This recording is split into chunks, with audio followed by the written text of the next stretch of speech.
A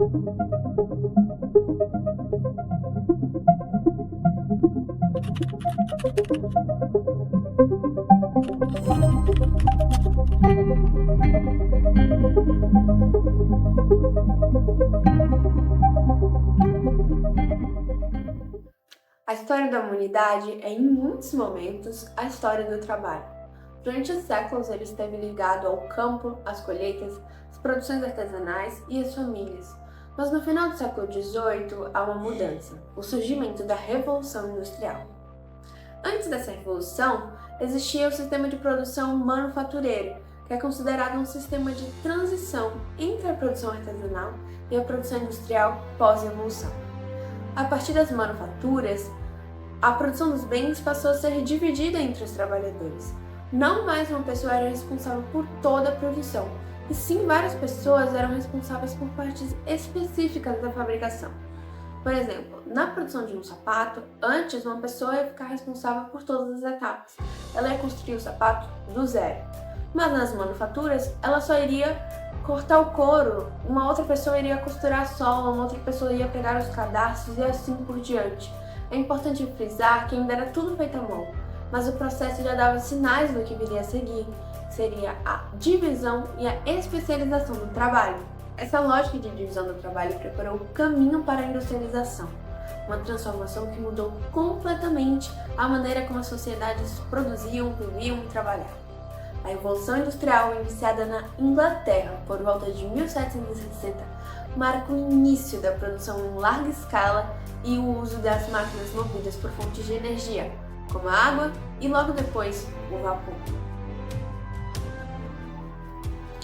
Diversos fatores contribuíram. A Inglaterra possuía estabilidade política, o sistema bancário desenvolvido, grande disponibilidade de carvão, que era a principal fonte de energia naquele momento, e que era utilizada nas máquinas a vapor.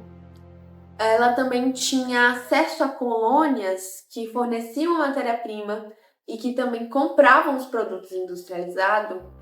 E além disso, ela já tinha superado o sistema feudal e consolidado uma burguesia comercial ativa desde os séculos anteriores.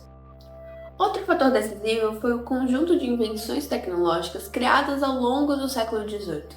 A primeira delas foi a lançadeira volante, criada por Johnny Cay em 1733, que aumentou significativamente a velocidade de tecelagem.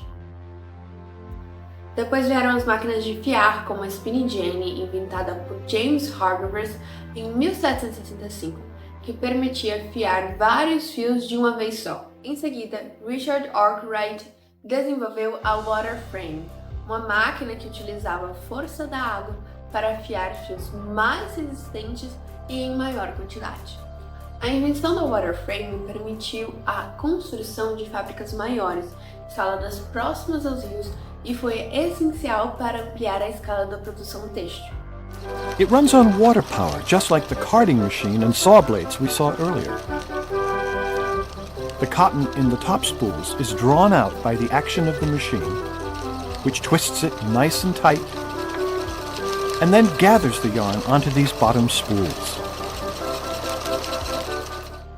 Alguns anos depois, em 1779, Samuel Crompton criou a Spinning Wool, que combinava elementos da Spinning Jenny com a water frame. A mule produzia fios mais finos e de melhor qualidade, sendo operada manualmente, e posteriormente ela também foi adaptada para o uso de energia a vapor. Com ela, a produção se tornava mais estável, mais rápida e mais precisa, marcando de vez a transição para a indústria mecanizada.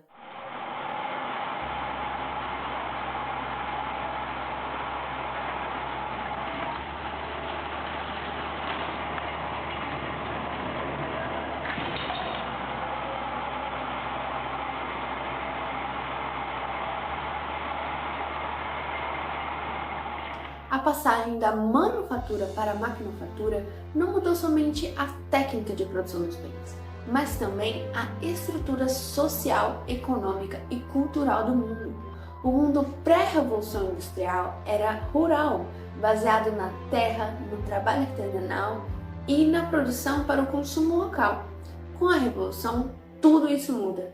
Nasce o trabalho assalariado, surgem as cidades industriais, aumenta a dependência da energia e a busca por produtividade se torna uma lógica dominante. É nesse cenário que nasce a relação patrão-empregado e que o trabalho feminino e infantil são completamente desvalorizados. Se antes o trabalho era feito ao ritmo do sol e das estações, agora ele é controlado por relógios, máquinas e por apitos. Se antes se trabalhava para sua própria família, agora se trabalha para o dono da fábrica. Se antes se produzia para o seu vizinho, agora se produz para o mercado global. A Revolução Industrial não foi apenas uma mudança econômica, ela foi uma nova maneira de organizar a vida. Com a Revolução Industrial, o surgimento de uma classe operária, fruto da crescente demanda das indústrias por trabalhadores para trabalharem na linha de produção. Fossem homens, mulheres ou até crianças, sem qualquer garantia de emprego, salário, segurança ou proteção à saúde do trabalhador, que é a peça fundamental para que a engrenagem desse novo modo de produção possa funcionar de forma eficaz. Essa nova organização do trabalho era completamente diferente do que se via antes nas oficinas artesanais ou no campo. Agora o trabalhador era apenas uma parte de uma longa cadeia produtiva. Ele não via mais o resultado final, executava apenas uma função repetitiva, mecânica, que servia a um sistema muito maior, coordenado pelas máquinas e pelo tempo cronometrado na indústria. Em geral, eles trabalhavam manipulando as máquinas com tarefas simples, que podiam facilmente ser ensinadas. As manipulações eram muito repetitivas, e a obra Tempo Moderno de Charles Chaplin mostra muito bem isso, demonstrando o trabalho quase que robótico que eles faziam. O trabalhador precisava saber a hora certa de acionar as alavancas, ajustar as engrenagens, prender os fios, puxar as peças. Tudo isso sem interromper o fluxo da produção. O corpo do trabalhador foi sendo moldado pelo maquinário, e com ele a vida urbana e industrial. Really fantastic. Really fantastic.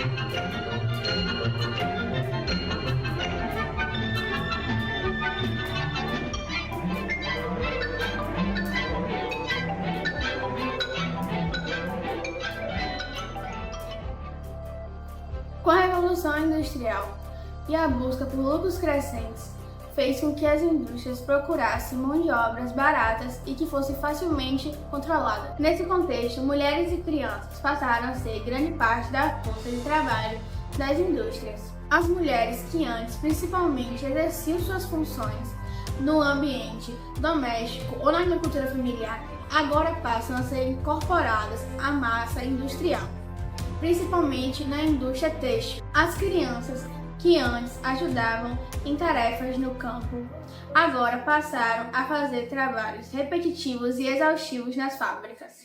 No entanto, essa inserção não significou autonomia e muito menos valorização.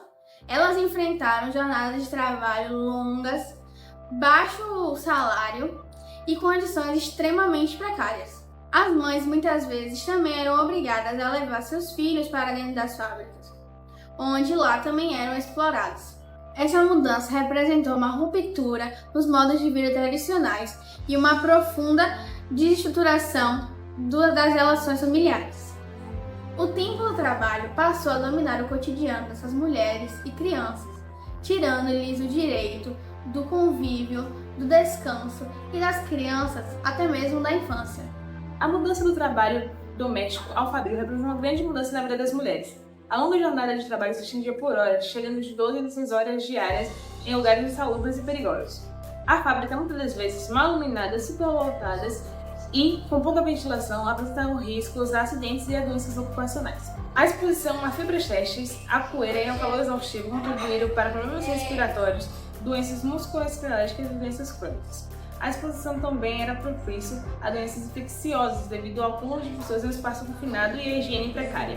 Pode-se dizer que a mão de obra feminina trabalhava-se 2 vezes, pois tinha que cuidar da casa, marido e filho, o que tornava isso muito mais exaustivo. Elas começavam a trabalhar desde os 6 anos de idade. A carga horária equivalente a uma jornada de 14 horas por dia, onde elas começavam a trabalhar às 5 horas da manhã até 7 horas da noite. Os salários também eram bem inferiores, correspondente a uma quinta parte do salário de uma pessoa adulta. Além de condições de trabalho precárias, as crianças eram expostas a diversas doenças. Ao longo do tempo de trabalho gerava cansaço nas crianças, o que diminuía o ritmo das atividades.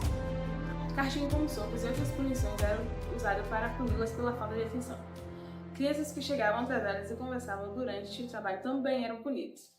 As que fugiam eram procuradas e fichadas pela polícia quando encontradas. Desta forma, a vida na cidade trouxe grande dificuldade para essas crianças durante o processo da Revolução Industrial, o que promoveu a exploração do trabalho adulto e infantil. Um caso que sempre vem à mente quando se trata do trabalho infantil durante a Revolução Industrial foi a descoberta de vários esqueletos de crianças na cidade da Inglaterra. O que chamou a atenção foi o estado em que os ossos se encontravam. Muitos mostravam deformidades e outros menores do que a normal para a idade, com sinais de problemas respiratórios e desnutrição. Pesquisadores conseguiram identificar que essas crianças provavelmente veio de fora e que foram obrigadas a trabalhar desde pequeno, aos 7 anos de idade.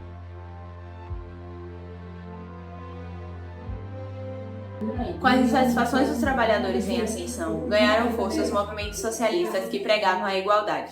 Conscientes das condições precárias de trabalho, em 1848, Karl Marx e Friedrich Engels publicaram o Manifesto Comunista, primeiro documento histórico a discutir os direitos do trabalhador. Com medo da adesão às causas socialistas, o chanceler alemão Otto von Bismarck impulsionou, em 1881, a criação de uma aplicação social voltada para a segurança do trabalhador. Ele foi o primeiro a obrigar empresas a subscreverem apólices de seguro contra acidentes de trabalho, velhice, incapacidades e doenças, além de reconhecer sindicatos. A iniciativa abriu um precedente para a criação da responsabilidade social do Estado, que foi seguida por muitos países ao longo do século XX. Por todo o mundo, a luta pelos direitos sociais começava a apresentar resultados. Na América, não foi diferente. A Constituição do México, promulgada em 1917, foi a primeira da história a prever a limitação da jornada de trabalho para 8 horas, a regulamentação do trabalho da mulher e do menor de idade, férias remuneradas e proteção do direito à maternidade. Logo depois, a partir de 1919, as constituições dos países europeus consagraram estes mesmos direitos. Atualmente, o trabalho infantil é proibido por lei no Brasil. O Estatuto da Criança e do Adolescente e normas internacionais garantem o direito das crianças à educação, à proteção e ao desenvolvimento pleno.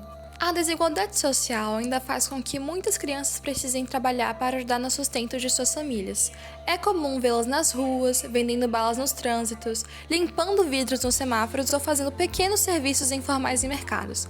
Mesmo sem um emprego formal, essas crianças acabam sendo expostas a diversos riscos, têm seu desenvolvimento prejudicado e muitas vezes deixando de frequentar a escola, o que só reforça o ciclo da pobreza. Quanto ao trabalho feminino, o paralelo com a Revolução Industrial também revela os avanços e contradições. No século XIX, as mulheres eram contratadas por salários inferiores ao dos homens e não tinham qualquer proteção contra abusos ou jornadas exaustivas. Hoje, apesar de avanços importantes como a licença maternidade, o aumento no acesso ao ensino superior e a presença cada vez maior das mulheres no mercado de trabalho, a desigualdade de gênero ainda é uma realidade. As mulheres continuam enfrentando muitos obstáculos para conquistar a tão necessária equidade. Um exemplo claro é a desigualdade salarial.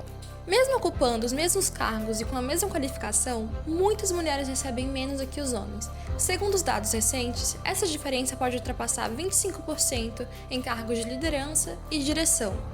Além disso, muitas mulheres que trabalham em ambientes predominantemente masculinos enfrentam assédio sexual, comentários desrespeitosos, desvalorização profissional e, em casos extremos, violência física e estupro. O corpo da mulher ainda é, muitas vezes, alvo de controle e desrespeito, mesmo dentro de ambientes que deveriam prezar pela ética e segurança no trabalho.